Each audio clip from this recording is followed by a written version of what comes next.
রবিউল আউয়াল মাস আসার সঙ্গে সঙ্গে আশেকানে রসুলদের মনের মধ্যে এবং চেহারার মধ্যে ফুর্তির ঢেউ এসে যায়। কেননা কারণ এই রবিউল আউয়াল মাসের 12 তারিখে আমাদের প্রিয় নবী সাল্লাল্লাহু আলাইহি ওয়াসাল্লাম এই ভবনে তাশরিফ এনেছেন, যার খুশিতে সমস্ত বিশ্ববাসী আশেকানে রসুলগণ সেই দিনকে খুবই আনন্দের দিন হিসেবে তারা উদযাপন করেন এবং সেই দিনের মধ্যে নানা ধরনের দান, সদকা, খয়রাত এবং কি নিজের বাড়ি ঘরকে নানান ধরনের লাইটিং করে সজ্জা করে এবং নিজের বাড়ির মধ্যে নবীজির শানে মিলাদ এবং কিয়ামের দ্বারা তারা সুবাসিত করে তোলে।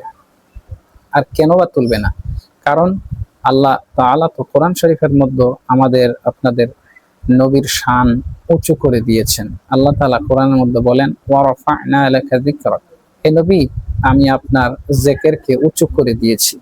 যার জন্য আল্লাহ তাআলা তার আশিকদেরকে জীবিত রেখেছেন, আশিকদেরকে বাকি রেখেছেন এবং আশিকদের দ্বারা সেই নবী সাল্লাল্লাহু আলাইহি সাল্লামের জিকিরকে উঁচু করে বাকি রেখে দিয়েছেন। এখন কথা হলো, আমরা যে নবীজির খুশি উদযাপন করি এটা ভালো কথা।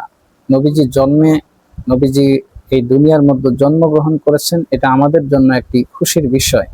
কিন্তু আমরা শুধু নবীজির জন্মের খুশিতেই শুধু আনন্দ প্রকাশ করব, শুধু এতটুকু করলে তো হবে না। যদি আমাদের নবী দুনিয়ায় শুধু আসছে, দুনিয়ায় তাশরিফ আনছে, যার জন্য আমরা এত খুশি, তাহলে সেই নবীজি যদি আমাদেরকে একটি কাজ করার, আমাদেরকে যদি কোনো একটি কাজ করার হুকুম দেয়, তাহলে আমরা কেমন আরো খুশি হয়ে সেই কাজ করার দরকার।